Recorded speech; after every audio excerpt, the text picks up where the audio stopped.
Okay, so we still have some of our colleagues joining, and we'll go straight away because we do not really have much time on our side today to even handle this all important aspects that was left uh, um, during our last training here in Kumasi, MCPE. I hope we are doing well this afternoon, and as we begin the training, uh, uh, as we begin the training, you are welcome to the Chartered Institute of Leadership and Governance. What we do as an institute, The defense minister, he's not going himself because we, of course, what know we do that's as why an what we do as institute, if we this is probably the do biggest training issue. and in a way there are some lapses, some behind, we have to handle it. As an institute, we try as much as possible to complete every aspect of it, because we have others we need to also report to. Digital communication mastery was the last part we were supposed to do on a Saturday. That was the last part we were supposed to do on a Saturday, but due to the issues that came up on a Saturday, we felt like, no, why don't we do it on a later day so we could give ourselves the chance to also enjoy the tourism we had gone to Abono for. So to begin with, this we are going to look at digital transformation. As I said, it's digital transformation is reshaping how organizations communicate, collaborate, and even deliver value. Because as we even came for this very training, I had used WhatsApp to send the announcement to the number of individuals that attended the training here in Kumasi, and it was that one is still digital communication. I even picked phone to call anyone. I just used a messaging platform to ensure we all get to the information. Even after our training here in Kumasi, we also made sure that we have sent the program outline to members who attended the event, except this last part we are about to do, of which after this program, we are going to, go ahead and send it as well. Sorry, we are going to send it as well. So I said it requires leaders to rethink the traditional models of interaction and workflow. This is because we can't be at the same place, what's our activities now, what we do, entails a lot. And we will need to interact with so many people. So the only aspects or the only thing that can help us is to be digitally abreast with issue so that at least you'll be able to communicate with people. Even when it comes to delegating, we'll still be able to communicate and also receive feedback from them. Now, virtual leadership emphasizes clarity, connection, and agility, and enable teams to remain productive and cohesive despite geographical distance. And also managing remote teams effectively requires mastering digital tools. It will be very, very difficult if you would want to manage teams when you don't know the digital tools you need to use. You could be managing people from different geographical locations. You could even be in Ghana. You could even be in one particular district. Let's say Medina. Let's say you are at Ablekuma Central. But Ablekuma Central as a municipality is so vast that you will not be able to connect to all stakeholders at the same time. In the olden days, there would have been a gong beater beating the gong, trying to announce to people what the chief want to tell them. But in our modern days, all stakeholders need to be informed. They don't want excuses now. So as leaders in this digital era, how then do we connect all these people if we don't know our digital tools? So this afternoon, we'll be looking at the digital tools. And I say this digital tools also fosters a culture of trust. So at any point in time, you're able to send them updates on an upcoming project, updates on projects that are ongoing. They begin to trust you. They begin to trust you when you begin to communicate to them effectively and on timely basis. Accountability and open communication. Also, stakeholder engagement has evolved that they demand what more transparency, inclusivity, and interactive digital strategies to maintain trust and also relevance. So this training will equip us with practical skills and framework to live confidently in the first digital world. So this afternoon, our learning objectives are one, to understand the principles of digital communication, how digital communication in itself works. So to understand the principles of digital communication, we are also going to utilize tools for managing remote teams. Tools for managing remote teams. So we are going to go through several forms of tools. We are going to go through what we mean by video conferencing. What platforms can you use, both the free ones and the paid ones? What platforms can you use for your digital conferencing? So in fact, I'll urge you to pick your notebook. I will urge you to pick your notebook and, get closer. As we do it, you begin to jot some of these softwares down. I'll also demonstrate some of these softwares for us to see how it works. And there are so many alternatives as well. So we'll be looking at the tools. Apply best practices for virtual teams. When we talk about virtual teams, what do we mean by best practices? Because I know if you are going to share a program or you even attend an event, and you have a role, a part to play within it, you will prepare yourself before you go. The same way, when you are attending virtual teams, what then do you do? I've heard that my sound is very low. Is my sound very low, or it's okay? I've seen a chat saying my sound is very low. Is it very low, or it's okay? Connected. Yeah. Is my sound low, or it's okay? Please, can you unmute yourself? We only have 10 participants. Can you unmute yourself so I could know? Is my sound very low? Yes, please. Yes, no, Yes, it's very low. Very low, please. Okay, let me.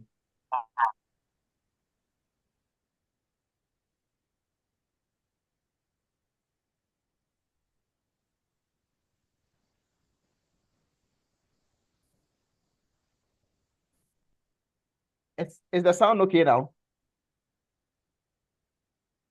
Is it okay now? Yes. It's okay. It's okay now. Okay, sure. Okay, so we will look at how we will be able to apply best practices for virtual meetings. Then we look at how we strategize for stakeholder engagement. Then identify common digital communication pitfalls. This is a digital communication pitfalls. So first of all, when it comes to digital communication, what do we mean? When we say digital communication, we're basically referring to the exchange of information using digital tools such as email, messaging apps, video calls, and probably social media, which I know those of us who have attended this training or who are part of the training now have used one or two of these tools. It's either we have an email, we have a messaging app. I know, yes, we all have a messaging app like WhatsApp, because it was WhatsApp I used to do the communication for our meeting. And we all received the link on WhatsApp. So we have a messaging app like WhatsApp. So WhatsApp is also part of the two we are talking about. Video calls. We are now on Zoom. Zoom is also used for video. So at least you know Zoom. And we have the social media platforms, the Facebook, the Instagram, the X. We have and the rest, a number of platforms that we can use, the TikTok now and the rest that we can use. They are all part of the communication that we are talking, the digital tools we are talking about. Now, when it comes to digital communication, there are mediums. And the first medium had to do with text. So digital communication or devices such as smartphones, such as computers, such as tablets, which are mediums that we use for communication, which are devices that we use for communications, uses mediums such as text message, such as audio, video, graphic. Even when we started this lecture, you even made me aware my audio was low. So it means you know something about audio. And some also sent a text on the chat section to let me know the audio was low. That even prompted me to ask the question about it. So at least we know the text aspect. So the medium, which is text, audio, video, and graphics. Text, audio, video, and graphics. These are what's the devices that we use for communication uses. So why does it matter? Because It is now the dominant form of interaction in workplaces, education, and social life. First of all, initially you would have to always be in a lecture hall. Initially, you'd have to meet people in person before you'll be able to pass on your communication. But currently, due to the dynamic and how the technology space has been now, most of our institutions are employing this. And as leaders of these various institutions, we need to abreast ourselves with this. In fact, to continue, I know we would have a lot to do today within the 2-hour journey. So at a point in time, I will speed up a bit because I would also want us to get time to go through the softwares. So one of the importance of the digital platforms, efficiency. Efficiency. So it speeds up communication processes across distances. So you have a platform like WhatsApp, you have a group, and you send them messages, reminders, like what we did before we even came for the program. And it goes to them different areas. Somebody is in Wa, other in Tamale, in Aflao, Denu, Cape Coast, and the other places. So it speed up the communication. If we had compared to the traditional means where the Gongo meter would have to go around people's houses to meet and pass messages, how would we have even come today for this program? So the digital space is very important because of efficiency. Accessibility, it connects people globally. So Dr. G will be joining us from the US, all due to its accessibility. Connects people globally, breaking time and location barriers, and also enhance in record keeping. Messages are often automatically stored, providing a trail for references. For instance, if you are using a Zoom platform, for instance, once we are done with this, the platform itself will be able to generate what we call meeting minutes. So you as the human will just have to go to your email, pick your meeting minutes, rephrase it the way you want to do it, then you pass it on as your minutes. So digital platforms nowadays are of so much of what importance. Professionalism, it affects how others perceive your competence and clarity. Professionalism affects how, just imagine we just finished a meeting in a matter of 30 to an hour, you've been able to get your minutes passed across your people. Yes, once they say you are very professional, they will say you know how to do your work. Now, let's look at what we call the digital cues. The main forms of non-verbal or digital, what we refer to as digital cues. One, we have what we call the traditional cues. On the digital platforms, we have what we call the traditional cues. And with the traditional cues, we have what we call the facial expressions, the body language, the tone of the voice. So this all forms part of what? The traditional cues. But when it comes to the digital substitutes, this is what we see. We see emojis, we see punctuations, we see formatting like bold, italics, emotional context, and the rest.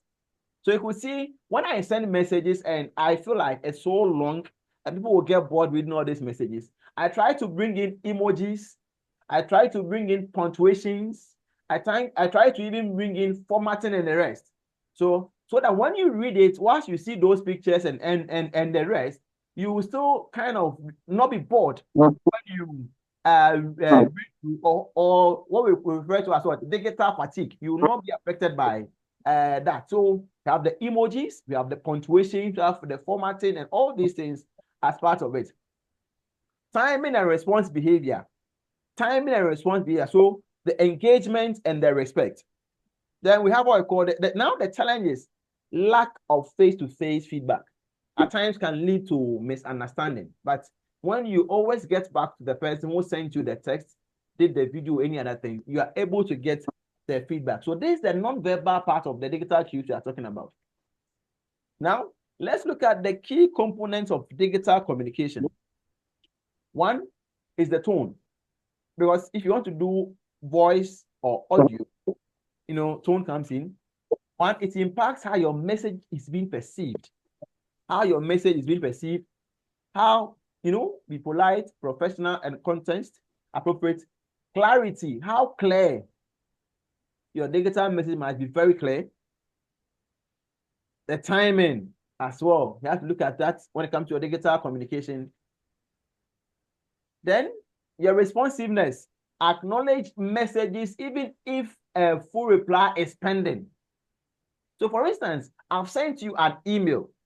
You are yet to give me a full reply on the email I've sent to you. Acknowledge receipt for the email you have received. I've sent you a text on WhatsApp. Even if you are waiting to give me a full reply, at least you just have to reply the text that's on WhatsApp for me to know you have received it. And because these are part of your digital behavior. And when people communicate to you through digital platforms and you are not responding to them, it's as if this person is standing behind you, mentioning your name, you've heard it, and in Chi will say, you are not ready to what? Respond to the person. So acknowledge messages even if a full reply is pending. Then build trust and prevent what we call assumptions. Brevity. Then be concise. Attention spans are very short. So when you are sending digital communication, when you are passing digital communication across, just be concise. People might not be ready to read the entire thing. So be concise. Normally, you can even put them in bullet format. I've spoken about emoji as well. Avoid long, rambling text. Take to the point. Now, we look at what we refer to as the communication channels. Please, if you have your questions, kindly jot them down. Kindly jot them down. We'll get to that stage where we'll ask all questions. Digital communications normally uses two main types of channels. Yes, the synchronous and the asynchronous. Understanding the difference helps you choose the best tool for your message and context. Because there are some messages that needs instant response. You need an instant response. There are some instant situations you will need response to come later and not now. So understanding what is synchronous now and asynchronous later is very, very, very important. So now let's look at the synchronous communication. First of all, when we talk about the synchronous communication, we are basically referring to real-time communication where all participants are present at the same time. So when we have all participants at present, we are referring to asynchronous communication. Examples, we look at Zoom. Now we are doing video conferencing now, and you are here with me on Zoom. Microsoft Teams. In fact, we'll be doing Zoom, we'll be doing Microsoft Teams, real-time chats, calls, and video meetings. They are all synchronous. We look at live chat platforms like Slack, like WhatsApp, and other instant messaging platforms. They are all synchronous communications which demands instance. So for instance, when we started this video communication and my audio was low, it needed an immediate and instant attention to at least increase the volume of my microphone from my end. So I was being told that the sound was low. So I had to look at that. So these are all synchronous communication. When to use it, when then do we use it? We use it when there are urgent discussions or decisions to be made. When there are very, very urgent discussions and decisions to be made. So what I'm trying to tell you is, if you can use email, don't use Zoom. If you can use Zoom, forget about email. Get to know when to draw everybody's attention to you, and when you can send an email or a message to them so that they will need to reply later. So when there are urgent discussion or decisions to be made, we use this synchronous communication. Brainstorming session, the same thing. A live collaboration and engagement, we use the same thing. Then the opposite is this, asynchronous communication.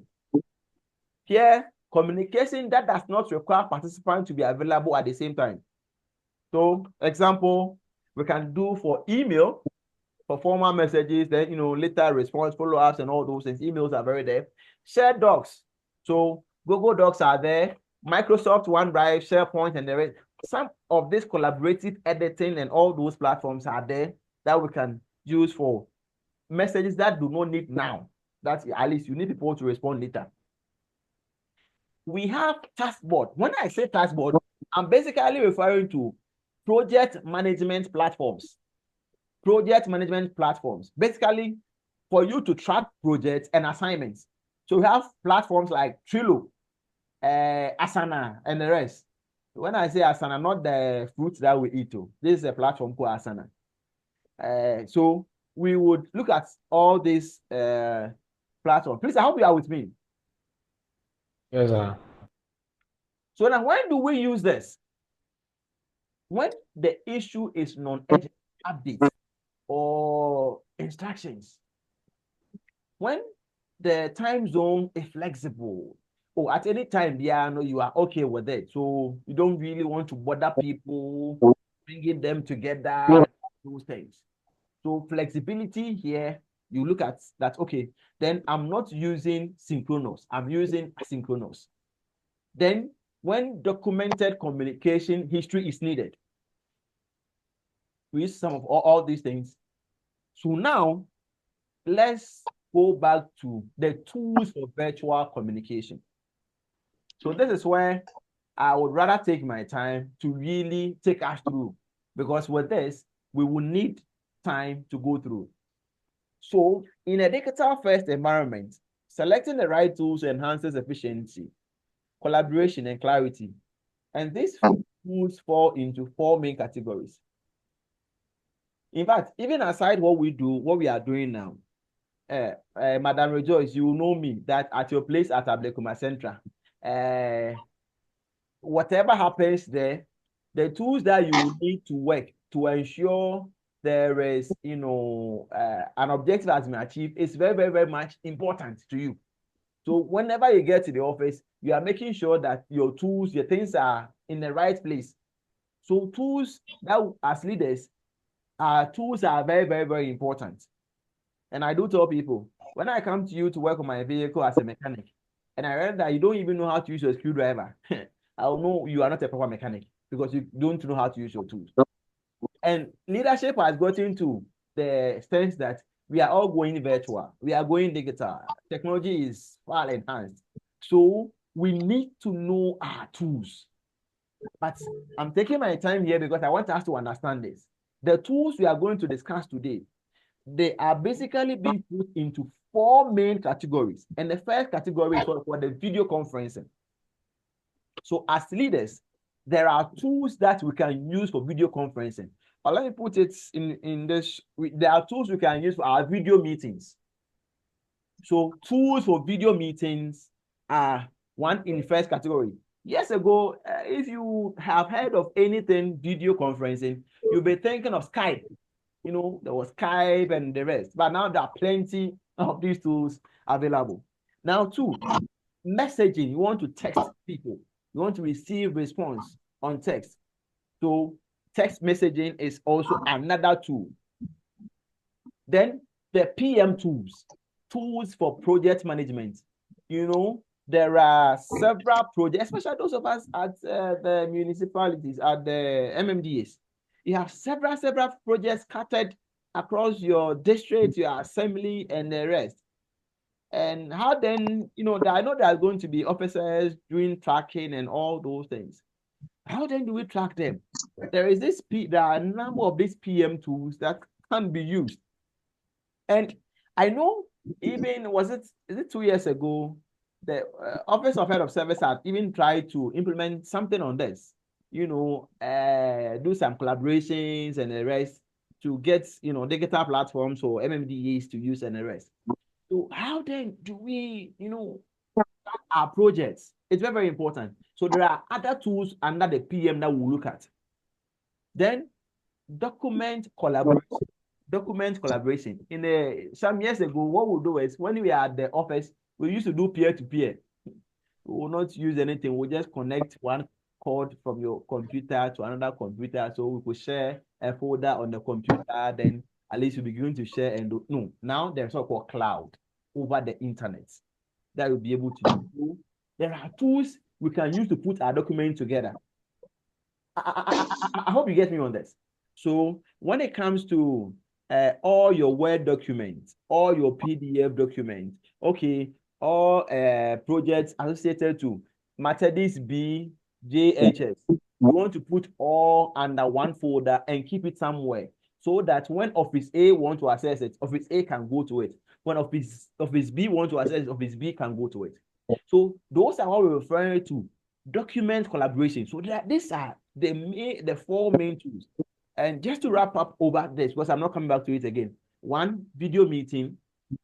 You want to use for only your video meetings. Talk to people and the rest. Messaging, text messages. You receive message and all those things. PM, when there are projects you are supervising, it could be a church project. It could be something like a kid fit project, a wedding project, and all those things. They're all part of the project. You want to use this. Document collaboration. You want to keep your document where you can find. You don't want to be keeping it in files, in boxes, where later, if you are looking for it, you have to go all over again. So you want to have a cloud system so that even when you are in the house, you're able to access it and send it as and when it's being needed. So these are the four main categories we have. And under each category, there are tools in it. So we are going to take it one after the other. So at this point in time, if you have any other question, you could also send it through the chat or raise up your hand and I'll get back to you. So now, the first one is the video conferencing platform or the video conferencing category. One, the purpose of the video conferencing category is for executives, is for leaders to have what we call face-to-face meetings. Is for us to have face-to-face meetings, for us to have webinars, for us to have team check-ins and team check-outs. So that's the first point of call. You want to see the people, you want the people to see you. You want the people to have a real-time interaction with you. So that's the first purpose of the video conferencing. And you know, there are so many tools. In fact, there are a countless number of tools that we can use for video conferencing. But this afternoon, I would want to share a few, about 4 of them that are very popular. So at least you don't go and tell your colleagues that Dr. Asare said there are only 4. No, there are a number of tools or tools and a video conferencing. But we can't do all today. So I'm going to share only 4 of the tools. And also to let you know that after this training, the PowerPoint will be sent and there is a training manual itself that would also be sent as well. So the first one is Zoom and it's widely used. That's what we are using now. Very, very, very, very popular tool. Very, very, very popular. And when it comes to Zoom, we have the desktop version. When you say the desktop version, the one we can use on our laptop, our standalone PCs in our offices and the rest. So those ones are basically the desktop versions. We have the one we can download on our phone. So if you are using Play Store, you can go to an Android, you can go to your Play Store and download Zoom onto your phone and you begin to use it. It's when you download apps onto your platform, try as much as possible to customize it. Try as much as possible to customize it so that when you customize it, your name will show, your name will appear. We don't want to have meetings, then you see there is a member in a meeting called iPhone. There is a member in the meeting called Samsung ZZZ. At least make sure your name show. So at least when I want to or you want to mention names, yes, your name can come. The next one is Google Meet. Google Meet is also another good platform. It's good, it's quick, that we can also use. It's also a video conferencing tool. This one is least popular, but it's very, very, very effective. Microsoft Teams. Microsoft Teams is least popular, but very, very, very effective. So we have Google, we have Zoom, Google Meet, Microsoft Teams. They are all very good video conferencing platforms. Now, this is Zoom, and I would want to stop sharing here. I would want to share my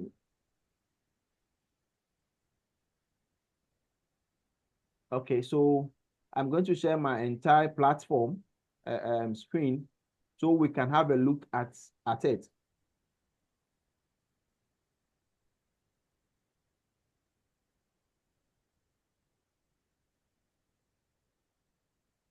Okay.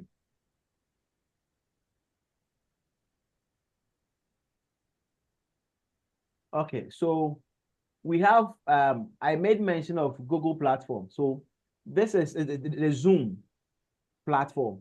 When you go to Zoom platform, their main website, www.zoom.com or www.zoom.us, this is what you get. They have countless number of things you can do here. You can decide to you sign up, you register. You can go for the free version, and you can also go for the paid version. When you go here, they have their plans. They have the plans for you to pick from. So I've clicked on the plans and the pricing. And to tell you that what we are even using now is a paid version. That's why we are able to, talk for long and the rest. This is because the free versions comes with some form of limitations. The free versions come with some form of limitation. So if you are using Zoom as a professional, as a leader, and you would want to do meetings for more than 40 minutes, then the free version is not good for you. You should be looking at the paid version, which is basically like a $13 or $14 per month. Participants. So what you should know that there are free versions, there are paid versions, but the free versions comes in with some form of professional, services that you are not going to get when you get into the free version. With the free version, you can always use the free version to join into a meeting. So let's say Ablekuma Central or Formena People or any other place, if you are doing your trainings or you are doing meetings and you want to use Zoom, then it will be best you go in for at least a paid version or a pro version for you to use. But there are some other platforms, so we'll still look at that. Now, so this is Zoom. Let me go back. The next one is Google Meets. The next one is Google Meet. So let me take you back to Google Meet. Let me take you back to, so this is Google Meet. You click on www.meet.com. You get your meetings here. You get your calls also here.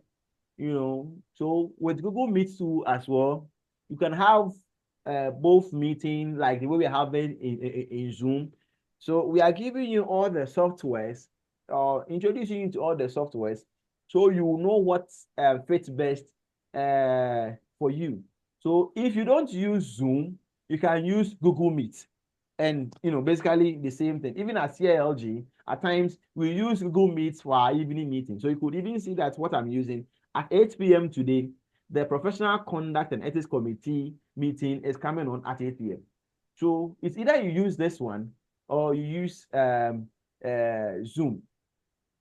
At the end of the training, there is a chart we will have a look at where we are going to compare the softwares, the advantages and disadvantages, so that at least when you have the chart, you can decide for yourself. So the next one has to do with Meets. Meets. That's Microsoft Teams. Microsoft Teams. You have Microsoft Teams here. So I'm taking to Microsoft Teams. So this Microsoft Teams, we have the free version as usual. We have the paid version and the rest. So if you want to go through Microsoft Teams, you will still have to go through Microsoft 365 then for you to get your Microsoft Teams. So this is my software. I'm in Microsoft Teams now. So in Microsoft Teams, I can still schedule my meeting. I can create a meeting link. I can join with a meeting ID and others. I'm in a free version now. But I can do so many things. I can create my community and the rest. So what we are trying to say is, if you don't use Zoom, or you are not able to use Zoom, or you feel like you don't like the features of Zoom, you can use Google Meet. If you don't want Google Meet, you can use Meet or Teams, Microsoft Meet as well. So any of these three platforms are softwares you can use for your video conferencing, and they are all equally effective. Equally effective. The disadvantages comes in pricing, the price thereof. And I've also been, some people also feel like, well, when you're on Google Meet or on Meet, it loads faster as compared to when you're on Zoom, or as compared to when you are on Teams. So that one, you can try that for yourself. Those of us at the assemblies, the MIS officers could also assist you when it comes to that. But note that if you are attending a meeting, and the meeting you are attending, the host of the meeting is using Meet or Google Teams, you can't join with Zoom. You can't join with Zoom. If the host is using Zoom, you can't join with Meet and the rest. So these are some of the advantages that comes in. I've seen that of late. That one is even Skype.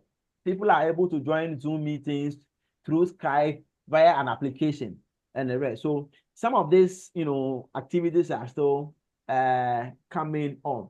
So we are ending the aspect of the video now. Do we have any questions as far as the video platforms are in concern? So I can quickly move on to the messaging platform. Any question for the video platforms? So I can move to the messaging platforms. The video platforms have introduced us to 3 main platforms. We can use Zoom, we can use Google Meet, we can use Microsoft Teams. These are platforms that we can use. If you have any question on it, you can kindly let me know, or we move on. Okay, so we move on to the other aspects.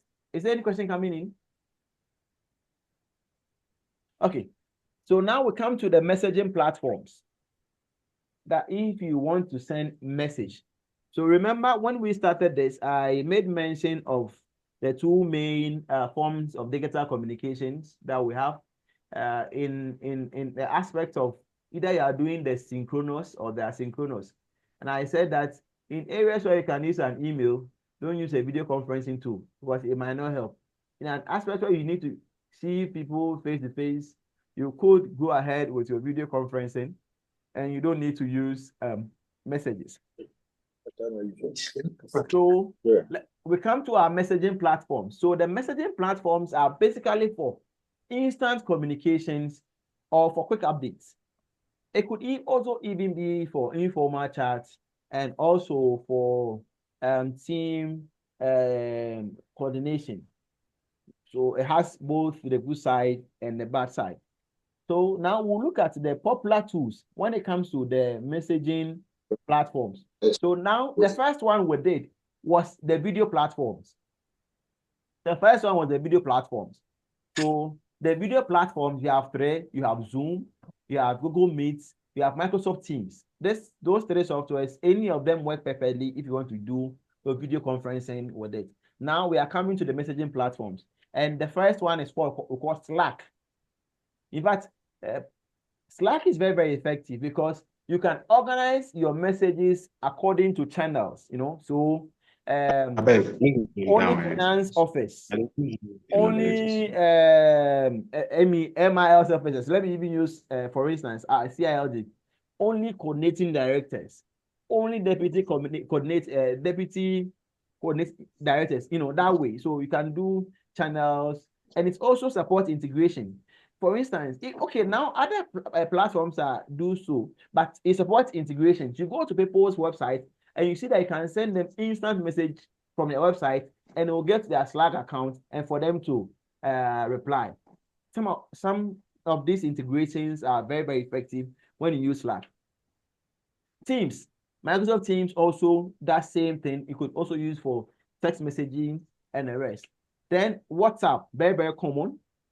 Very, very, very common. Now they also have the video aspect and the rest, but they are well known for the messaging. And even with WhatsApp, there are two main types. You have the WhatsApp for the personal use and WhatsApp for the business use. The business ones comes with so many other features. People are able to display their product, talks about their companies and all those things, all within the messaging, the messaging platform or the WhatsApp business platform. So this is an example of Slack. When you go to Slack, these are some of the things. They also have their pricing, their channels, and the rest. But what I'm trying to say is if you want to use messaging platforms, Slack, Teams, WhatsApp, they are all there. At the end of the day, you will need to have your digital strategy. If not anything, try to be a master of one. Try to be a master of one video conferencing application. Try to be a master of one messaging application so that you know that you, when it comes to video, I'm falling on Google Meet. When it comes to video, I'm with Teams or I'm with Zoom.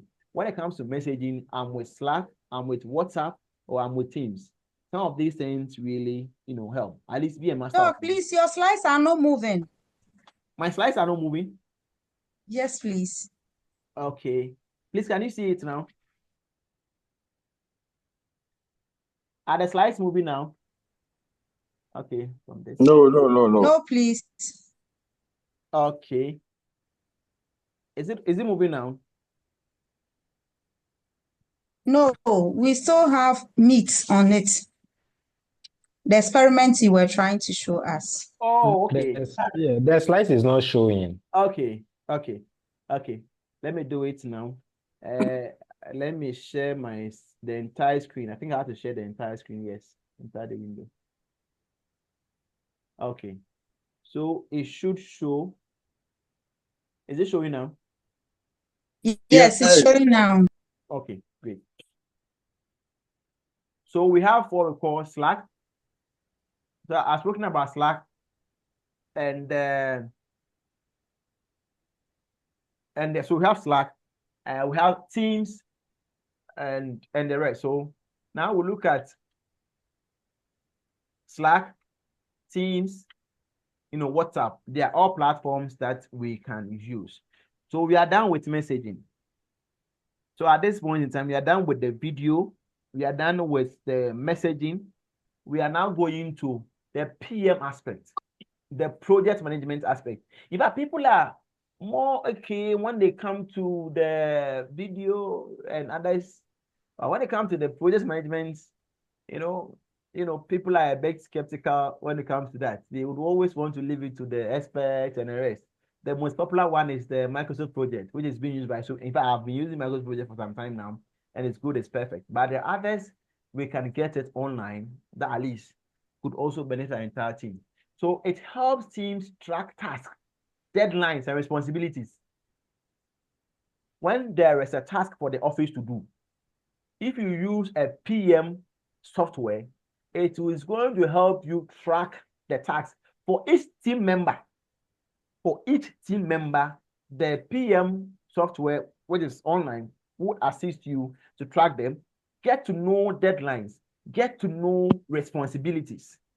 It's very, very, very, very effective. So now the most popular tools we'll be looking at, Trello.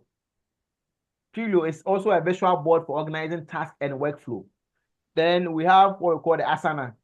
It's also a task-based project management with progress tracking. I'll show you how these ones look like. Then the popular one, ClickUp. When you go online, the moment you enter Click, it comes up. ClickUp, they are doing a lot of adverts online through Google. So all in one workspace with document, task, and timelines also there. So this is Trello. this is Asana, this is ClickUp.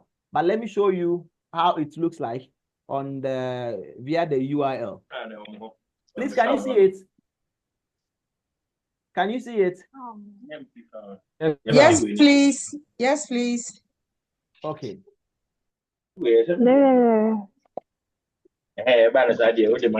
Okay, so if we can see it, I would. Okay.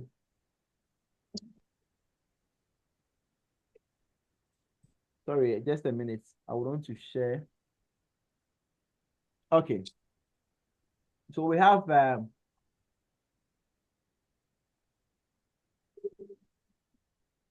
here.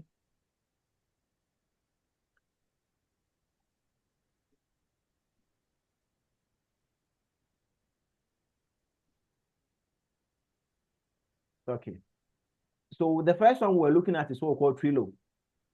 And this is how it should look like. So you go to www.trello.com, you sign up, and this is what we call the workspaces. So this is how your workspace looks like. So if you can see my cursor, I could see collaborators, your team members, workspace members. You could even have a guest to join the workspace. Then you begin to give updates. There are tables you can use. There are calendar views in here. You can also use. You can have what? Hello?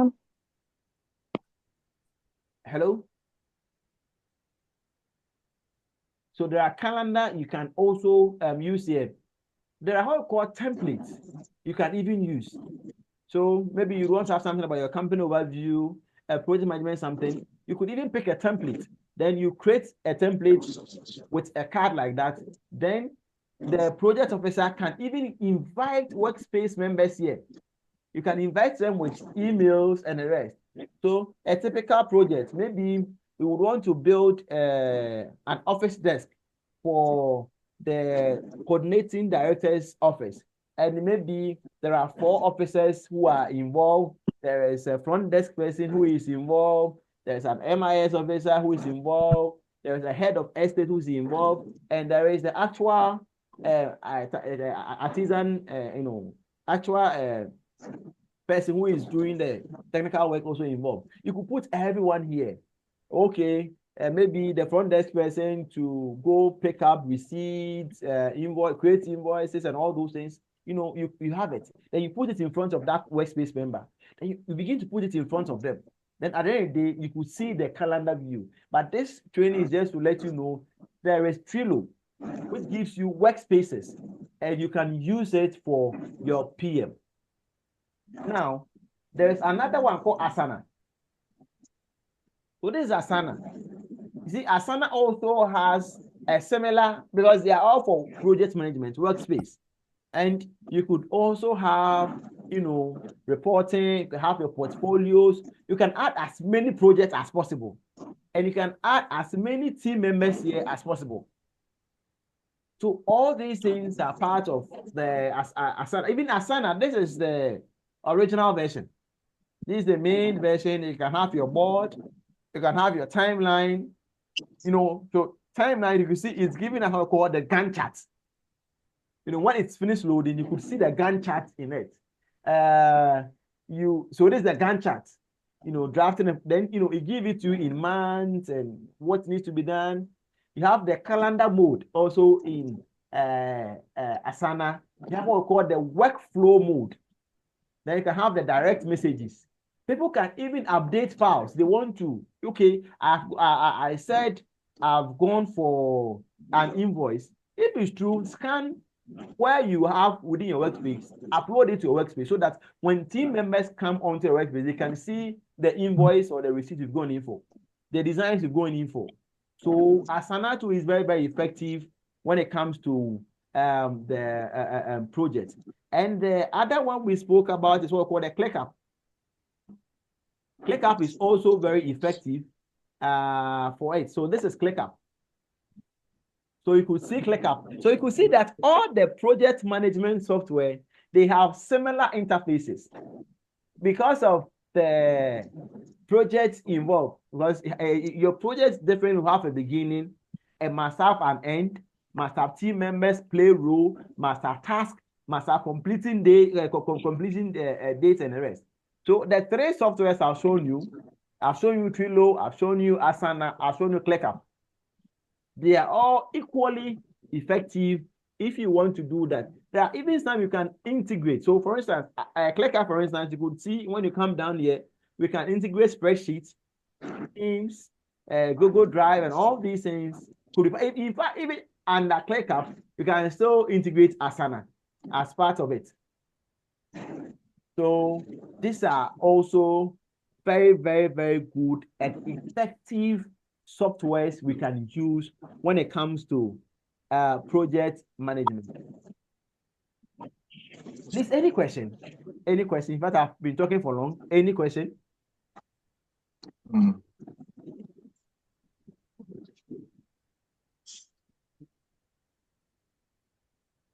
Hello.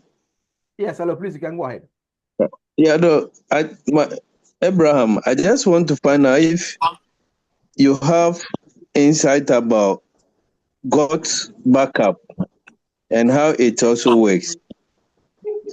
Backup, Google backup. No, GOT backup is also one of the tool that is used for project management. I don't know much about it though. As I said, there are a series of platforms, in fact, including Microsoft Project and a whole lot, But okay. the main ones we are looking at Trello, we are looking at Asana, and we are looking at the ClickUp. These are basically ready to use apps for leaders when it comes to project management. Okay, let me quickly also go to the next one. So now we are going to document collaboration. So I hope we can now see my presentation is, you can see my PowerPoint presentation. Please, can you see my PowerPoint presentation? Yes, we can see it now. So document collaboration. Yes, we can see it now. Okay, so you see the purpose of the document collaboration is enables users to co-edit and share files in real time. So for instance, I'm in Kumasi, my very good sister, Philo is at Somenia. There is a document myself and Philo need to work on. Can we have one particular platform, put it on it, so that when Philo is free, Philo can edit her portion. When I'm also less busy, I can also edit my portion. Members of the Professional Conduct and Ethics Committee could bear with me that if we use some of these platforms over and over and over and over, where even when it comes to the annual year program, members are able to edit portions of it at their own comfort zones and even give their remarks and all these things. So the purpose of this very particular platform, the document collaboration, is to enable multiple users to co-edit. Especially you are coming up with, there's an upcoming project where your team members, based on their expertise, needs to come up with certain aspects of their or right aspects of the project report or right aspects of the project proposal. And based on their expertise, they are supposed to handle certain aspects in the project proposal.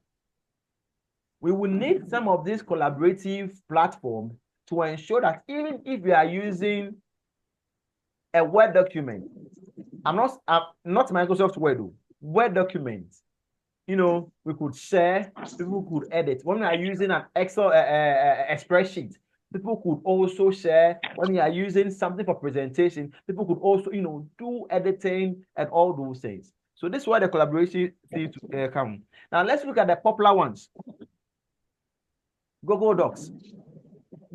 If you have Gmail, you have access to your Google Docs.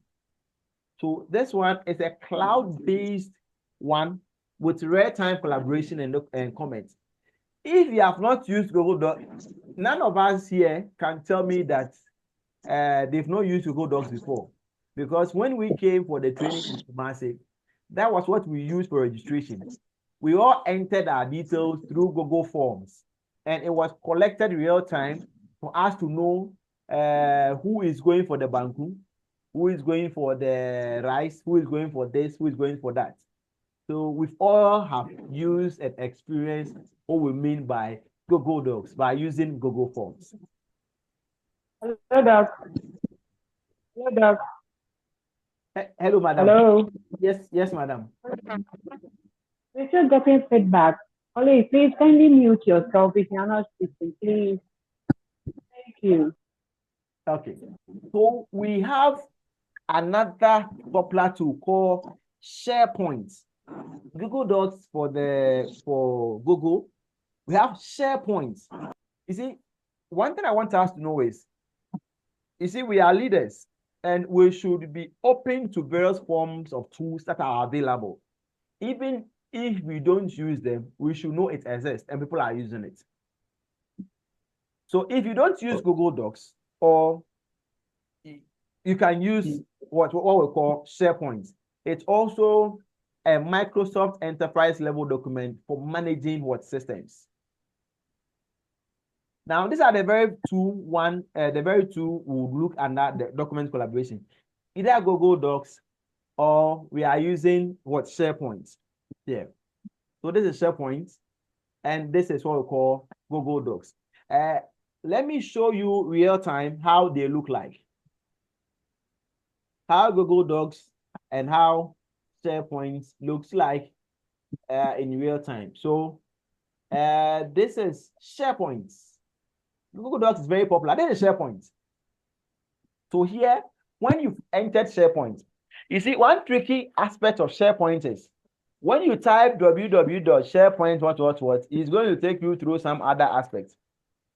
But you can go through a Microsoft 365 website to get into that, and there you can have direct access to your Word document. So you see, most of us, we are kind of used to Microsoft Word, presentation, workbook, and all those things. So you can have direct access to your Microsoft document here, presentation, your workbooks, your forms, list design, and all those things. More and more and more. You can have access to them here direct. You can, upload them. You can even install it on your as I said earlier on, there are always the desktop version of it and also the phone or the mobile version of them. So when you install it on your desktop, you can also have the mobile versions as well for easy access. So even at SharePoint, there are forms. We have quizzes. You can use it for your survey, design, videos, and the rest. So when it comes to document collaboration, if you are not interested in using Google, you can use SharePoint. And, there's Copilot there to also, assist you. But you see, the challenge is when you are using SharePoint, you are being given 5 gig. But Google, I know Google is giving about 20 gig, but they have Gmail. So you consider that they have about 20 gig you can use. And you can even buy the enterprise version of Google. Then you can have multiple, you can increase your space. When I say your space, the phone you are using comes with some storage space on your phone. The laptop you are using now to listen to this presentation also come with some space. But in this case, you would want to save your document onto an online server, which is a cloud server.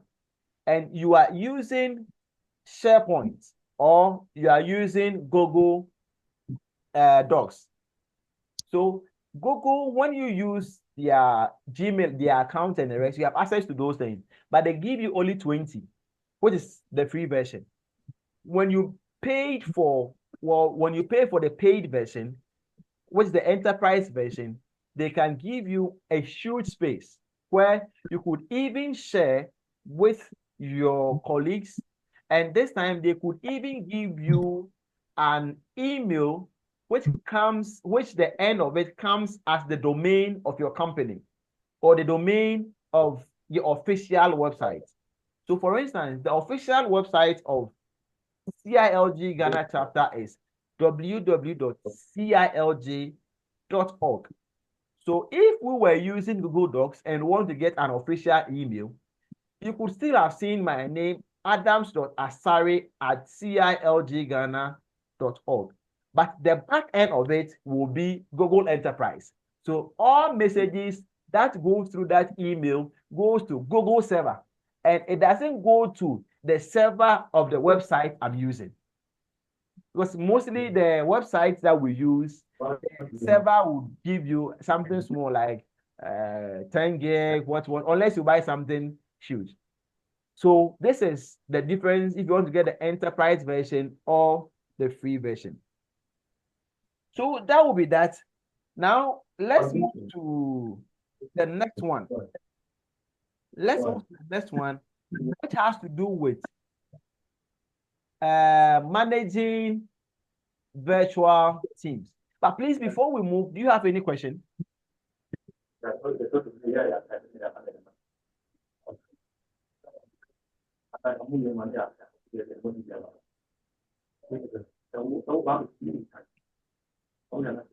Do you have any question? Do you have any question? Okay, please kindly mute yourself if you are unmuted. Okay. So I'm muting some people now. Okay. Yes. Muted now. Okay, so we go back to, please, can you see my screen? Yes, please. Good. So now we've been introduced to the 4 main forms, which have to do with the video conferencing. And within the video conferencing, we've been introduced to Zoom, Google Meet, Microsoft Teams. We've also been introduced to the messaging platforms. With the popular ones we've been using, we've known WhatsApp, we can use WhatsApp, we can use Slack, we can still use Teams for messaging. Then we moved also to the next one, which was the project aspect of it. And popular platforms like Trello has also been introduced to us. We've seen Asana, a very good one, also being introduced to us. And what we call the ClickUp, Almighty ClickUp, has also been introduced to us. We can still use Microsoft projects and other forms of projects. But I always say that as a good leader, try and always master in one. Get one that you are very comfortable with. It could even be a team. Kuma Central, Municipal could decide, okay, we want to train our members in one very platform. Let's say we want to train everyone under what we call Trello or ClickUp. So that ClickUp, we all use it. That's going to be a very good need, so that when it comes to managing teams, they use that one, for management. Then we came back to what we call the collaboration. Very, very, very important. People are used to Google Docs. We could see the form, you could see the others, but some, very few, are used to SharePoint and the rest. But if you don't use Microsoft Docs, Google Docs, you can use Microsoft SharePoint, and they are all equally good. You could also get the same, outcome when you use them. Now, after being introduced to all the softwares, all the 4 forms with specific examples, we are looking at how then do we manage virtual teams? How then do we manage virtual teams? And before we even go to how we manage virtual teams, let me take us back to Google Forms. So here you could see the 5 gig I was talking about. You could see Copilot. You could come down here. You could see other forms. But there's one thing most of us at times we ignore. When we are using this platform, try and customize it and make it your own. Go to profile of this platform. So for instance, this platform, SharePoint, I can click here. When I click at AA, so it should give my profile. It should give my profile and the accounts I'm using, blah, blah, blah, and all those ones. So try and customize it to your profile. That is very, very, very, very important. So you could see it, you could see your subscriptions and all those ones as well. So try and do that. Now, let's go back to the main one.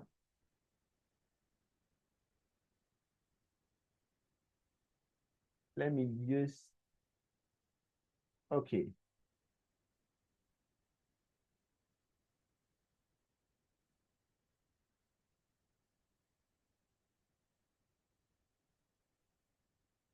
So now we go to managing virtual teams. One, leading a remote team requires intentional strategies to maintain productivity, engagement, and morale. So we as leaders have to be intentional in what we want to do and the outcome we want to see. So if you would now want to manage our people virtually, engage our people virtually, then we must be intentional in what we want to do. By even being intentional, whatever step and stage you want to take must be documented. Get to know this is the outcome I want to see, I want to receive, and try as much as possible to use every appropriate means to ensure you meet that target and ensure that you are maintaining productivity. Because if you ensure there is internet given to Ablekuma Central people or Kwale Klote people, Lankwantana Medina, the internet is there. And during the working hours, the internet is being used to watch videos on Facebook, used to watch videos on YouTube. They go watch some Nigerian movie, Ghana movie, and all. How are we maintaining productivity? So we ought to be intentional. We ought to put benchmarks, and we ought to ensure that we are engaging, we are leading the way. So now, here are the 4 key areas we need to focus on. 1, you have to build trust. 2, communicate clearly. 3, look for feedback and recognition. Then 4, team bonding. Ensure there is that kind of bonding. Now let's go into it. So when it comes to building of trust, how do we go about it? Because people must trust that the system that has been provided to use is useful and it's going to help them. You know, I've seen colleagues who say, for me, I'm not going to use Android phones. I'm not ready to engage in any of these digital platforms because this, that, and all those things are happening to me in the past. And well, I pick any YAM phone and I'm good to go. Any analog ones and I'm good to go. Now, the era we've got into, if you're a leader, you can't do away with digital platforms. That's the challenge now. If you're a leader, you can't do away with digital platforms. You can't tell me you are closer to your community, the internet is no good, the internet is not that. You can't make excuses. You can't make excuses. So 1, you need to instead, in order for you to manage an effective virtual team, you will need to build trust. How do we therefore build that trust? Set clear expectations around deliverables, availability, and communication. We are meeting at 6 p.m. Next week, Thursday, this day, from 8 a.m. to 9 a.m. on Zoom. Set 9 a.m. on Zoom to discuss point A, point B, point C. Ensure your people would all be available. Not that I have issue with Doreen, and I know that definitely next week around 9 a.m. Doreen will not be there. So I would want to set my time against when Doreen is not there, so that when we end up having a virtual meeting, automatically she will be kicked out and I will have my way. If you do that, your team will not trust you. In fact, if you even do that, if care is not taken, you will not be able to focus on the main agenda for having that meeting, because you end up blaming her for not joining the meeting. So ensure availability. Communicate. In fact, when you send text messages or WhatsApp messages or any message on Slack and they are not responding, if possible, call them. Because you see, our team will need to adapt to change. And they might not have been used to just sending only WhatsApp messages and people are going along. If you have to do with calls, call them. And so many others. So you set clear expectations, put it around deliverables, ensure they will be available, and communicate to them. Conduct regular check-ins, weekly or bi-weekly, to support and align with team members. We all want to use Slack as a platform for communication.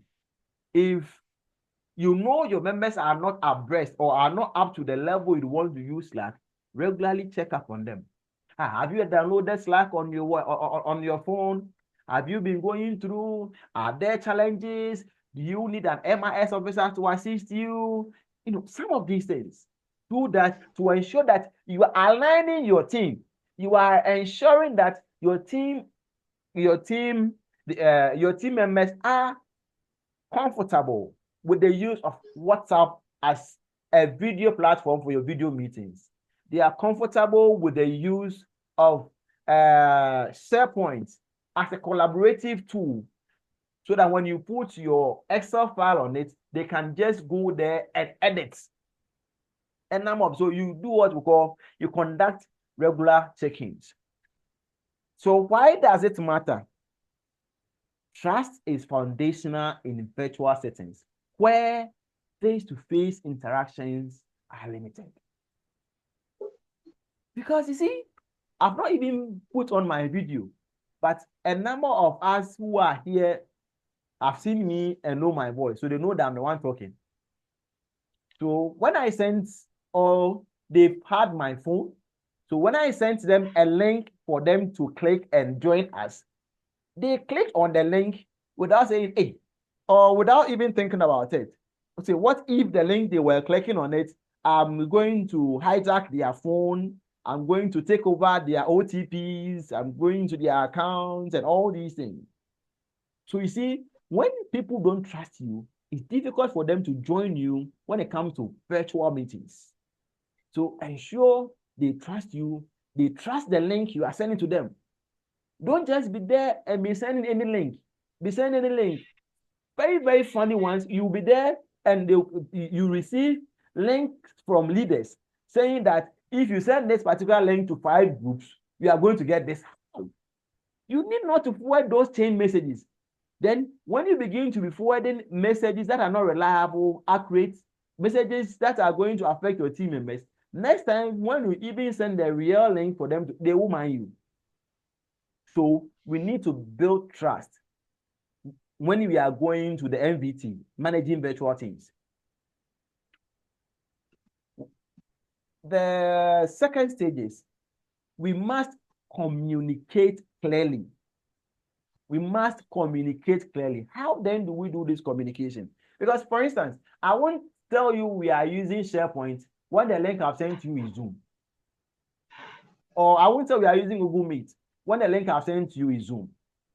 Or why would I have to tell you that we are going to use Slack for a meeting and we are doing it on WhatsApp? No. Communication to team members must be clear. Using project tracking tools like Asana or Trello to provide visibility on progress. And it's very, very important. Why do I say this? If you are using Asana, if you are using Trello, there is a graphical representation of the project you are undertaking. And it's project by project basis. So the graphical picture, the tracking on it, people get to know that, okay, we wanted to build a 6-unit classroom at Ablekuma Central.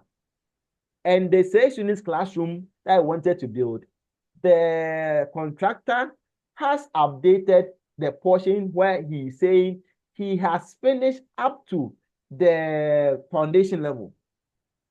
So if an officer is moving from the office to go and inspect that, the coordinating director knows that the officer is going to inspect up to the foundation level and will report safe. So some of these things are very, very, very, very good. So when you are communicating to team members, you are organizing virtual teams and you are communicating to team members, you could use things like Asana or Trello or any other thing. You show them on the software to see that, okay, the project I went to inspect, it had gotten to the foundation level, and this is the pictorial evidence of it when you look at the platforms we are using. Post briefings and summaries to clarify roles and responsibilities are very, very, very important. Post briefings and summaries to clarify roles and responsibilities are very, very, very important. Those of us who are part of the Professional Conduct and Ethics Committee realize that even some few days ago when we had our meeting, we're very strict on this. We spoke about some of these things, that responsibilities and roles are very, very, very important. You take responsibility for A, take that for B. You ensure A is doing what he is supposed to do, and B is doing what he or she is supposed to do. And so you, the host, should be able to clarify.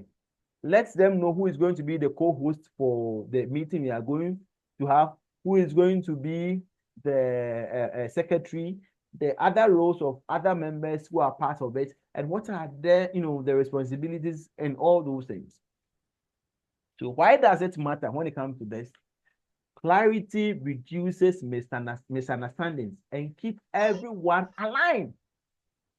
When it's clear and I know I'm the one to keep minutes, the moment I join the meeting, I'm keeping my minutes. I know that I'm the MC, so I'm supposed to be in the minutes at least 5 minutes before the time for some other briefing to the chairman or whoever before the meetings start. So, I am clear about that. And when I get to the meeting, I enter the meeting with a full chest, knowing that I'm the secretary for that particular virtual meeting.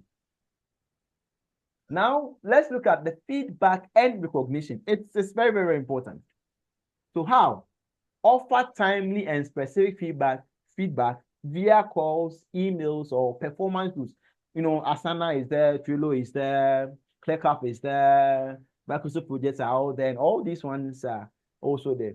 So you offer timely and specific feedbacks via calls, emails, or some other performance to at least encourage your team. Oh, and then you can say, you see, we are doing 6 unit classroom block. Yes, we've been able to do 1 unit, but the remaining ones we are done up to the foundation level, or let them know this through either an email, through either a call, or any other ones, and it motivates them, it encourages them. They get to know that, well, I didn't join this meeting online in vain. So it motivates them and lets them know that when they join virtual meetings, their presence is very, very, very important, and you appreciate every point they contribute when they join those meetings. So make recognition, you mention names, mention what they've done. It is very, very, very important when it comes to feedback and recognition. And why does it matter? It boosts motivation and reinforces positive behaviors. So at a point where Philomena's network is good, your network was good today. So you make all this one, so that at least next time, if Philo have to climb onto a tree, she'll go and climb the tree to ensure she gets good network to join the meeting. You see that? So it boosts motivation and reinforces positive behaviors. Now, team bonding. Let's know ourselves as team. It is very, very important. Let's know ourselves as team. So how? Organize, you see, when I say like the coffee breaks that we have, at times during lunch hour, you could put the Zoom platform on and people can just enter, get to talk to team members, what they are doing, and all these things. It could be the WhatsApp chat we do during lunch hours. People could put in some other informal communications, but worthy to be known by team members, just to at least create some rapport among team members, at least get to know each other so that team members can, really bond well when it comes to that.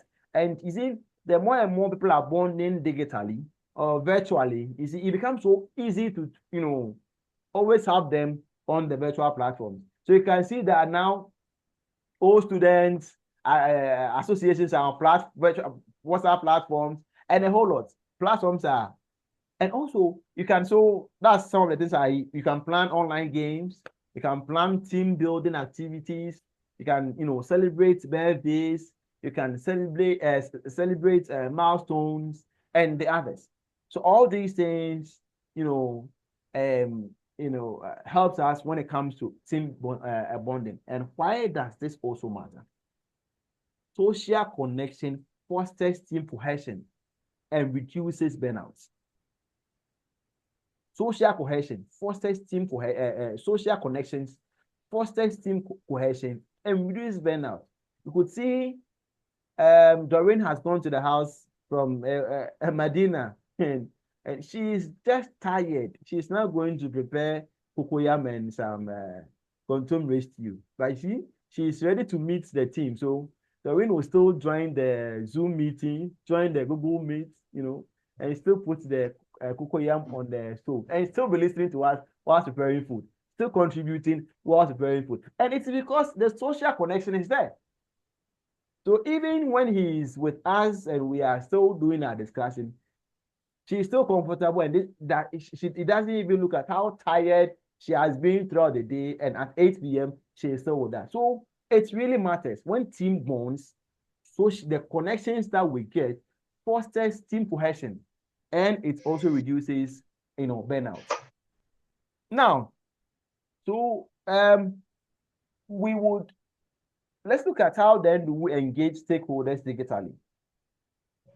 So whatever activity that we do, whatever business that we do, whatever office that we occupy, there are stakeholders who are involved.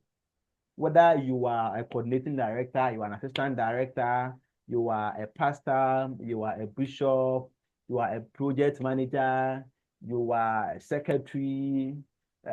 It doesn't matter wherever you are. There are stakeholders, whether you are at Fomena, whether you are at Nandom, you are at WA, any other place you are, there are stakeholders. You can engage them digitally. So we look at stakeholders engagement. How then do we engage them digitally? Once we are doing all these things, still bear in mind the 4 forms that we went through and some of the softwares that are under the video conferencing, the messaging platform, or the messaging, the project management and document collaboration. So digital tools provide scalable ways to engage stakeholders effectively. And here the success depends on understanding your audience and maintaining clear, consistent communication. So you have to understand the audience. You have to understand the people we are going to talk to, or the people we are talking to. How effective digitally are they? How abreast digitally are they? And what kind of tools are you using to communicate to them? And also being consistent in one particular tools, so that at least they could at least find their way out. So for instance, you don't use Zoom today, tomorrow you change to Teams, the next day you change to Google Meet, you come back to Zoom. You see, the inconsistency will burn them out. So we need to be consistent with even the forms, the mediums, and other things that we are using to engage our stakeholders. So once we are doing this, kindly bear in mind, get kind of around, get to know which stakeholders you have around and all those things. One, identify stakeholders. They could be internal stakeholders, so the team members, leadership, departments. So for instance, if it's a needs assessment we are going to do, and it's for, let's say, Kolekrote people, and you are going to do some needs assessments around circle, you are going to meet traders, and a stakeholder and a team. Which people are you going with? Get to know the team members you are going with. Get to know the leadership we are going with. Get to know the department. to get to understand your team members. How then do you understand the team members? If Ernest is not good at Microsoft Teams, if Ernest is not good at Zoom, Ernest is only good at Meet. The other two platforms he is not good at. If Nanekia is also not good at the other two, and the three of you or the four of you who are going to share the meeting, you are all good at Zoom, then it means you should be considering using Zoom. But rather, don't go and use only maybe Microsoft Teams where it's only maybe Ernest who is good at that. Other than that, it's really going to affect in the people. So identify your internal stakeholders and get to know the kind of tools you are going to use. Record operational updates, coordination, and input on decisions. Operational updates, coordination, and input on decisions. As you know, when I started presentation, I told you some people have complained that when they use Microsoft Google Teams, the loading rate, how it loads and all those things, downloads, looks a bit faster when they are using Zoom. Get to know some of these things and get to understand your people, some of these things. Even the one coordinating all these things, get to know them.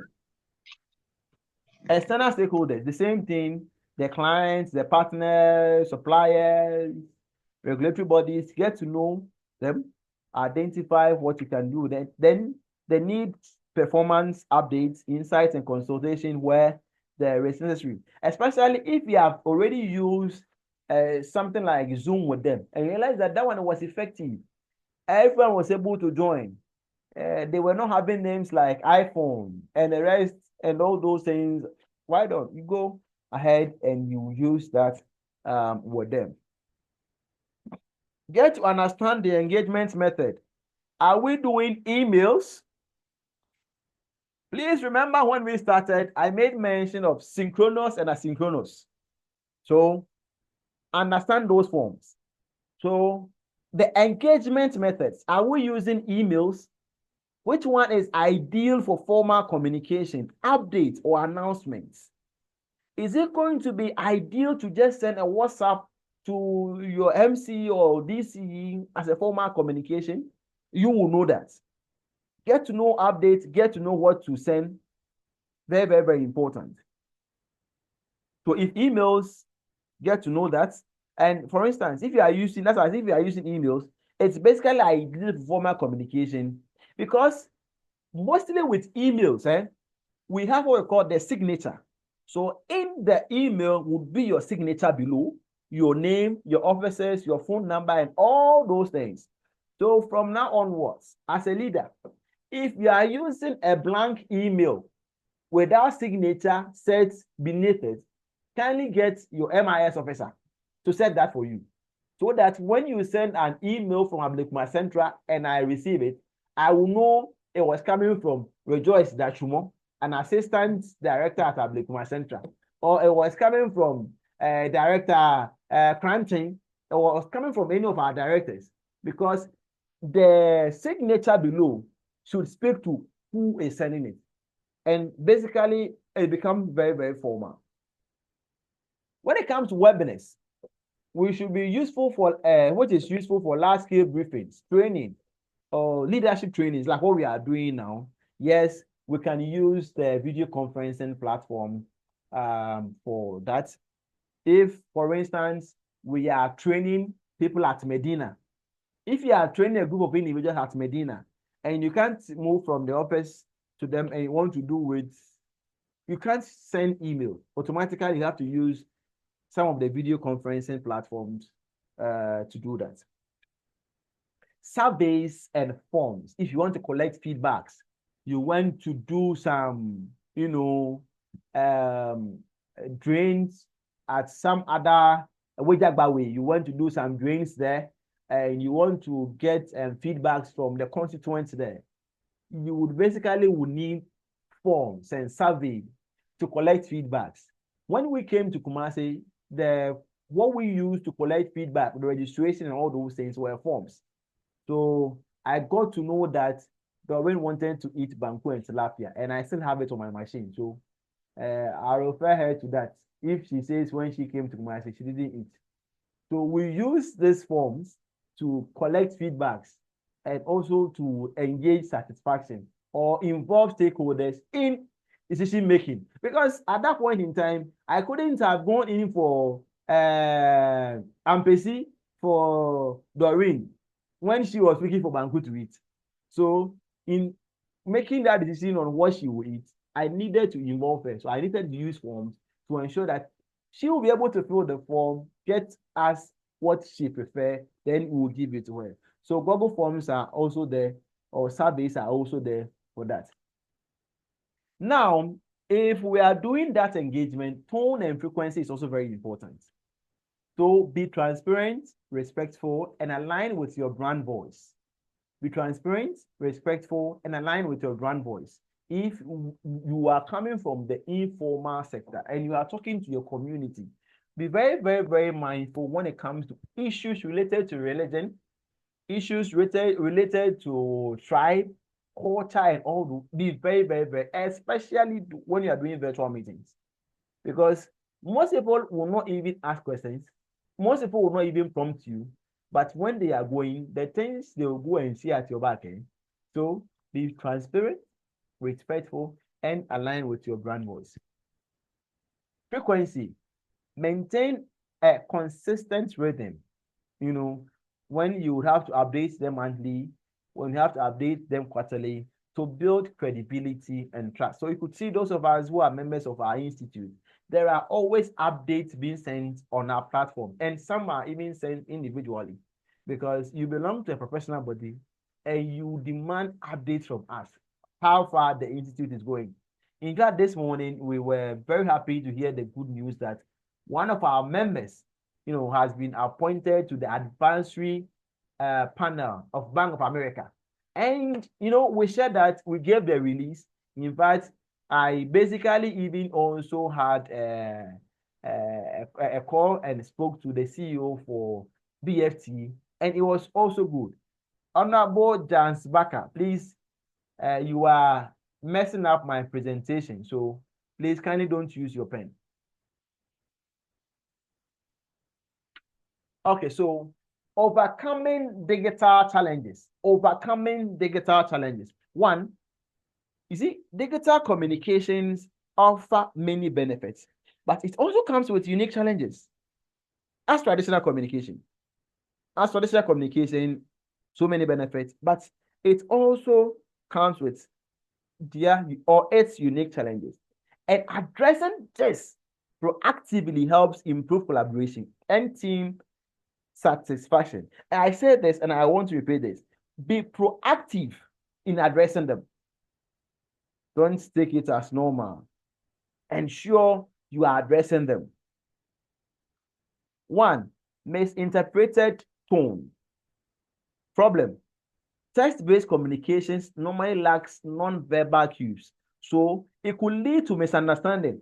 And on most occasions, this has been a problem with some of the messages I send to people. You see, you send the messages around, it gets to members, it gets to non-members, and a day or two you want to maybe talk to that individual about something else different. And the person was like, "Oh, doc, that message you sent me, I didn't understand." No. And that's that non-verbal cues. You see, so it could lead to misunderstanding, but because at times it was a message, most people, when they don't understand, they don't even end up replying. So that's why I always encourage the message that if you receive a message from us as an institute, if not anything, just use an emoji, for us to get to know that I've received it. So that at least you know, well, you've received the message and the rest. So when it has to do with non-verbal cues, at times it could bring misunderstanding. But you see, how then do we solve it? One, you can use emojis when appropriate to convey the tone and the warmth of it. So the emojis are, I don't know how to explain the emojis, but members, you've seen that initially when we send messages, yes, but it was always raw messages. You could see the message raw, lengthy communication. But now you could see you get the message and there's like a pen, some small design of a pen somewhere, some small design of a book of a person, of a shoe, some of these things. So at least whilst you read, because of the colors and some other things, you begin to, associate yourself with. So use emojis to convey the tone and the warmth of it. Opt for video calls for sensitive or nuanced discussions. If they are sensitive, you could opt for what? Video calls as well, and not to use only also clarify with follow-ups with tones. At times it might be, so you could also do follow-ups. Now, let's go to when the information is overload. In fact, today we don't really have much time on our side. So you could see the softwares the links were mentioned, and I introduced you to them. Maybe later on, when the Professional Conduct and Ethics Committee deems fit that we should pick one item of it and pick them and go detailed explanations to them. Maybe later when they decide on it, we could do that and say, okay, today we are treating only ClickUp, which is a project management tool for all assemblies, and they could join via Zoom or any other platform. Then we take them step by step from how you can sign up, how you can edit your profile, how you could put pictures in there, how you could do the dashboards, how you could use what we call the Gantt charts, and we could do all these things. Later on, we can, because if today we try to do that, we will not finish. So at times there could be an information overload. When there is information, too many platforms, email and notification can overwhelm team members. Preferably, you could do one message at a time. So if today you wanted to share a press release, so people could, congratulate the individual and the rest, to just that. And leave the others. The others can be done later. Or you could do it in such a way that, you don't put two messages, or else you don't really get it. So too many platforms. So one professional body, you are on Slack, you are on WhatsApp, you are on Teams messaging. So you don't even know which messaging you are chatting. If you are doing WhatsApp, maintain WhatsApp, and members get to know, when it comes to CILG, they are on WhatsApp platform and they are always ready to join. So too many platforms, emails, and notifications can also overwhelm team members. Now let's look at the solution. Consolidate tools. Consolidate tools. So integrate emails, chat, and tasks in one platform like Teams or Slack. So some of the tools, you can consolidate them. You can put them together into one. Use structured channels and agendas to keep conversations focused. So you can see when it comes to CILG, there is a platform for full members, and there is also a platform for fellow members. There is a platform for Professional Conduct and Ethics Committee. There's a platform for Training Development Committee, a platform also for Welfare Committee. So almost every committee has its own platforms. So when there are issues related to committee members of welfare, they go to that to discuss it. When it has to do with professional conduct ethics, they go there to. So this is how we go about it, so that you don't put so many things. So one platform and you're putting so many information on it in a day. That will also structure your channels and make sure it's focused on the agenda to ensure that that channel you are using is focused. Then privatize critical. Some of the informations are very critical, and some are also for your information content. You are just sending for your information. That man, people just ought to know. Some are critical, people would want to attend to. So get to know the difference of them, and even get to know when to send each. If there are critical information, get to know when do you send critical information and when to send information you are just passing by for people get to know. There's this we call digital fatigue. In fact, digital fatigue, I even made mention earlier on when we started this conversation. In the next 15 minutes, we'll be done. I made mention of digital fatigue. Constant screen time and meeting reduce engagement and productivity. When they stay online for a very long time, digital fatigue can set in. What can we do to solve that? Solution: hold shorter, focused meetings with clear agendas. Hold shorter, focused meetings with clear agendas. So if the meeting is to discuss about a 1 or a 6-unit project you are working on, and even with a 6-unit project school building you are working on, today you are discussing only windows. Kindly let's do only windows and go. Next time we'll come and discuss the others. So hold shorter, focused meetings with clear agendas. Shift to asynchronous updates. So I've already made explain issues between asynchronous and synchronous. Shift to asynchronous updates via recorded videos or written briefs. So there could be a video recording of the same information you want to pass, and you forward it to them, and they could still read about it. They could still read them, and it's still part of the updates you want to give to them. A written brief, WhatsApp with emoji and the rest, you could also do that and still forward it to them. And this will help you, or this will save what we call digital fatigue. Encourage screen breaks. When I say encourage screen breaks, don't always do video meetings. It shouldn't always be video. And even with meetings like this, we don't have time on our side. There could be breaks. People could, do normal interaction whilst we are still on. Like what we do, the 10-minute stretch and all those things could also come in.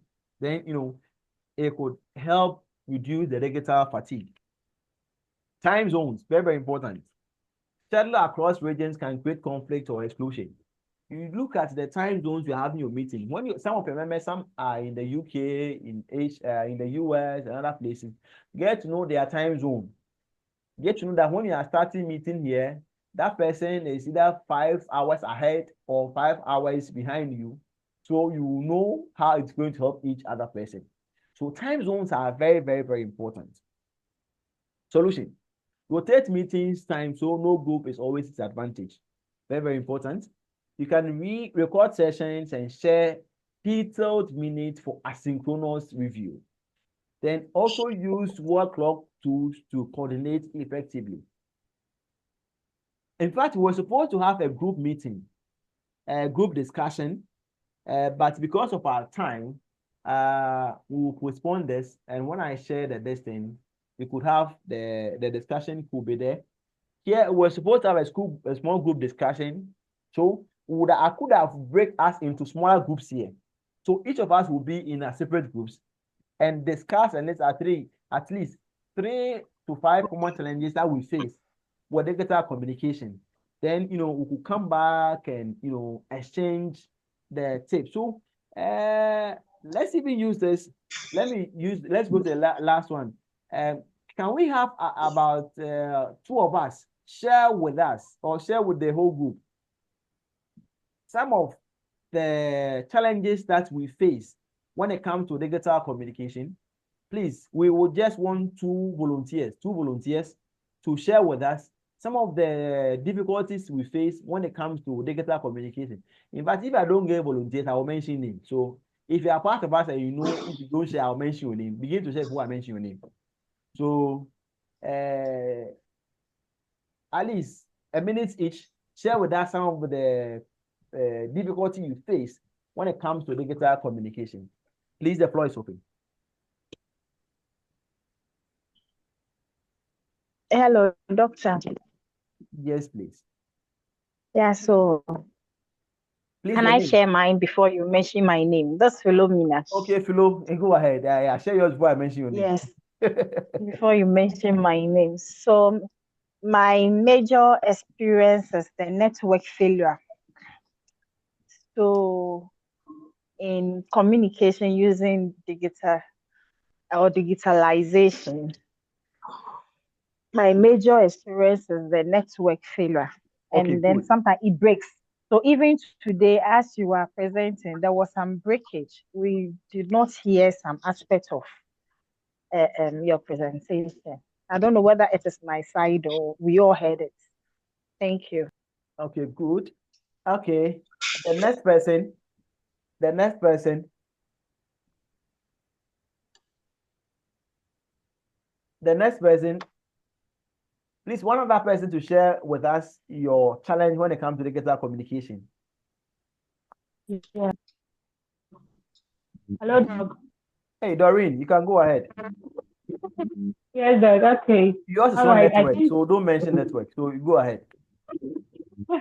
no, it's not network. I think you've already mentioned that.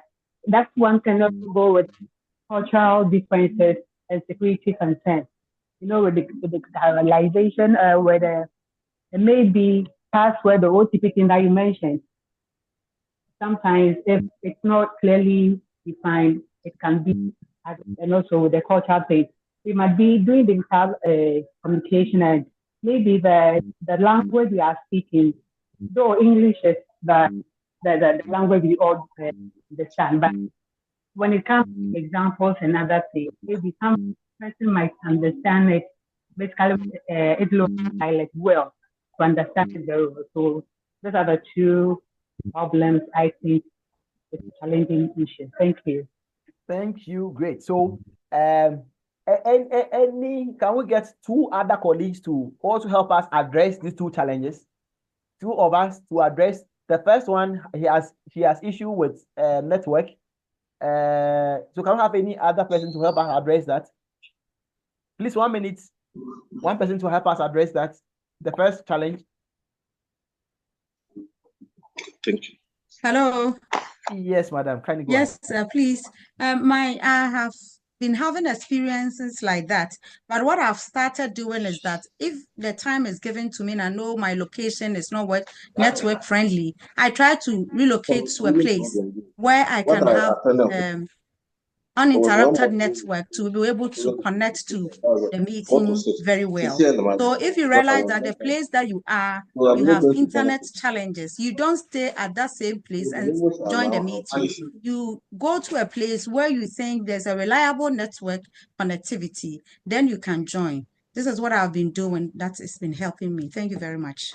Great, great, great. Okay, so in addition to what Madam Georgia, Hello, Doc. yes, sir. Yes, sir. Kindly please mention your name and give us your.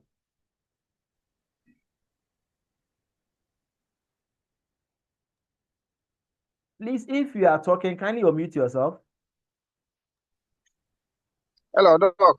Yes, please. Hello. Yes, Yeah, Damaska, please. Doc. Kindly. This is Jans Baka. Yes. My issue has to do with power challenges. Depending on where you are in the country, power challenges is also a major problem because maybe you might have forgotten to charge your phone to Okay, sir.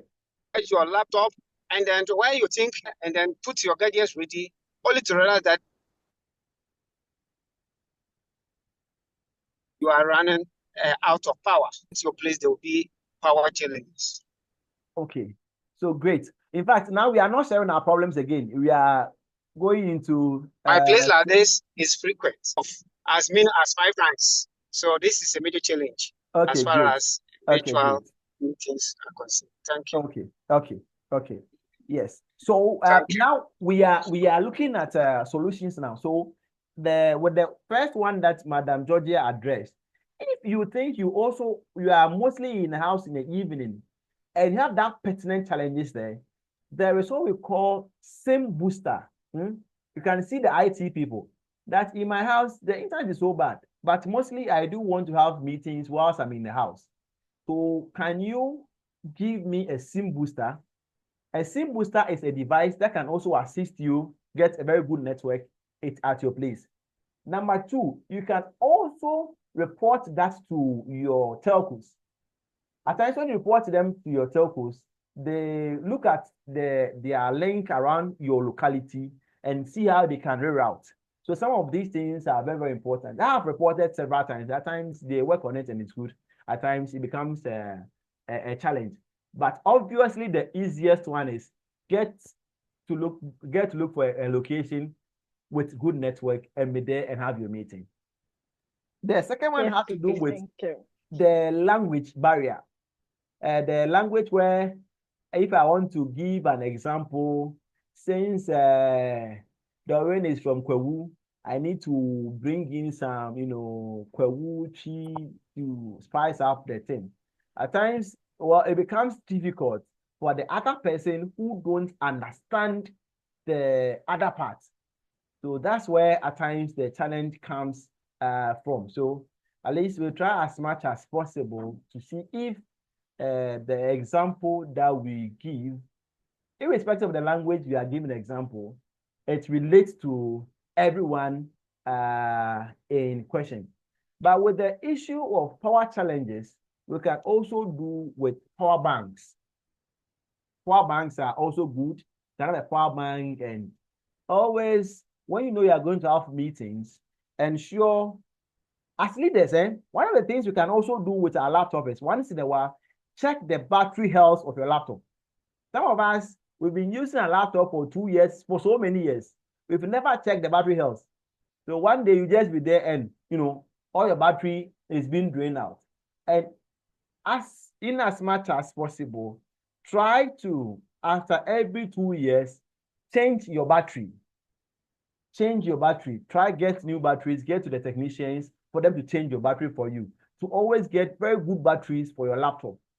So that at least you could always get at least an hour or two, battery life in your laptop. So that when there is no light, you could do that. There is also what we call power banks. You could get power bank from markets, and you could also use power bank for your laptop, for your lights, or any other area. There is what we call inverter. You could get inverter if you have some old battery or some battery there. The electrician can assist you with that. You connect inverter through your batteries to assist you so that when there is no light, you could plug your this in through your inverter, and at least you can get some back power supply to have your meetings. So with this, we'll move ahead. We have only 5 minutes, and I intend to move very fast now. Later, when we send this document, you can go through your digital communication checklist and look at this clarity, look at all these things. They're very important at your digital communication checklist. Then you can do that. Then you can, you can look at them. Now, these are some of, this is a chart. It will be sent to us, so you can see it. Digital communication to comparison charts. So we have Zoom here, Google Meet here, Microsoft Teams here, Slack, WhatsApp, Trello, Asana, ClickUp, Docs, and SharePoint. So all the tools I gave you, there is a comparison tool for it. Ease of use, you could see that, then it looks like Zoom is more easier than MS tools. So it looks like Zoom and Google Meet, they are good. Look at the integration. It means with Zoom, when you have Zoom, you can integrate that with Google, Outlook, or Slack. You see, Outlook tool is when we say Outlook, it's a software you can use to download your emails. You can use Outlook to download your emails. But another version of Outlook is Thunderbird. Thunderbird is also very effective, and you can also use that to download your emails. And before that, let me quickly share an example for us to see. It's very, very important, at least we get to know this. Let me share. I have Thunderbird now. Please, can you see my screen? Can you see my screen? Yes. Okay, so there's an example of Thunderbird. So you could see there are a number of emails I have at the left-hand side. I have CLG Ghana one, I have Red Oak one, I have Welcome to Kumasi one. All these emails are there. So when I come in the morning, I don't end up We are training. Can you say it? Can you say it? Started Institute. Hello, is she talking to me? Yeah. Okay. Hello? Please, can you hear me? Yes, please, we can hear you. Just that Madam Philo is interrupting us. Okay, but we can sure. hear you. Okay. Yeah. Okay, so this is tender bed. So when I come in the morning, I only open my tender bed and I'm good to go. I only open my tender bed and I'm good to go. And all my emails will be downloaded. Then I can make time and attend to that. So it's either you are using Tenderbed or you are using Outlook. Some of these platforms, they are very, very, very, very useful. You use Tenderbed because as leaders, I know you're not going to have only one email. You have your own personal email given to you by your office, email that you want to give to friends, email that you want to give to church members, email that you want to give to Osofo, so Osofo do not harass you with bring tight. Email, all these things. You can have all these emails, then you rather integrate it into your email downloads. So whether you are using Outlook, whether you are using Tenderbed, they are all good. We'll be able to download them for you. So these are some of the comparison tools. Video conferencing, Google Meet, good. And so you look like Google Meet and Zoom. Basically, ease of use, they are okay. But Google Meet, you can't integrate that into Outlook or Slack. But you can integrate that. It's only work with Google's Workspace. So if you are thinking of Google Meet, then you're looking at this real-time caption, quick meetings, and all internal caption. All these things are very, very important. You can have a look at it. Now let's go ahead. So we keep muting and we keep muting. Somebody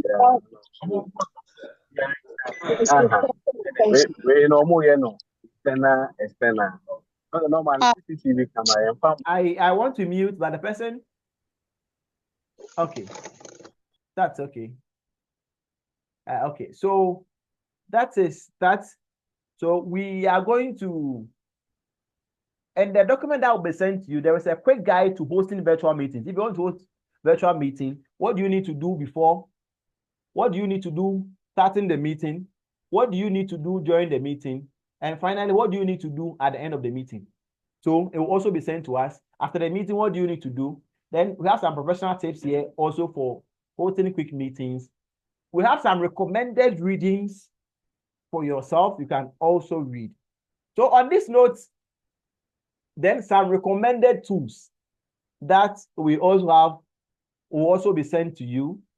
And at the end of it all, this whole training was also recorded, and the video of the recording will also be shared to members that participated in the training. On this note, I would want to say a very good thank you to all of you for making time to attend to this program. And in our midst, we have Professor Anefia also with us. So she would like to share a word with us and give us maybe her final closing remark, because we've exceeded our 2 hours, then we can close this session. If you have questions and all these things, please, you can still send it to my WhatsApp platform number, and it will duly be addressed. So now, Prof. Nanefia, please, over to you for your closing remarks. Oh, thank you very much, Director. I myself was late. My sincerest apologies. And then throughout the session, I was also on the road. And so these are some of the challenges that we have whilst we engage in virtual meetings. Depending on the time and where you are and what you want to do. So one of the challenges that I had wanted to share is what I'm talking about now. You are on the road, you are in the vehicle, or you are on in traffic, and you can't talk, you want to say something, you can't talk. That's also one of the, one of the things that challenge virtual meetings. But thank you very much, Director. Thank you for the insight you have given us and all the information that you have compiled and shared with us. Thank you, members, for also making time to get online and joining the meeting. It's been a very great session. I've taken quite a lot of information out of it. And the issue of power bank and inverters and all that, you want to do. Sometimes the challenge of having people around you whilst you are also online is also very real. And so we will do our best to get what will help us. And we'd also we'll go through the material that you've given us. And I promise you, the next session will be wonderful. Thank you so much. And thank you, everybody. And it's worth the time that we have spent in the clouds. We are grateful to you, Director, and for everyone who helped to put the information together. Thank you, and we pray that God gives us the energy to continue to learn and to do more than just learning, but being able to put what we have learned together into our work and to share the information also with our colleagues and our people around us. Thank you so much, everybody, on behalf of NEC, and for also accepting me to be the chair for the function and also chairing this session. Thank you very much, Director. Thank you, everybody. God bless us all. Thank you, Bye-bye. everyone. Bye-bye. Now you can put on your video, as we always do, our bye-bye whilst we have our video. We will take a picture of those who attended. Yes, we also want to take a picture of attendance. So if you can put on your video, you put on your video. So we can take a screenshot of it. If you can put on your video. Hey, Justice. You can put on your video. Yes. You can put on your video and we can take a picture of it. You can put on a video. Okay, as many as we can get, we'll just take a picture of it. As many as we can get, we'll take a picture of it. As many as we can get, we'll take a picture of it. Okay. Then on these final notes, we'll say bye-bye to everyone. And we'll keep giving updates. So we'll say bye-bye. Bye-bye, Dr. Asare. God bless you. Yes, God bless you too, sir. Bye-bye. Bye. Bye. We'll say bye-bye. Yes. Bye-bye. The look of my friend because they've taken my video. They were taking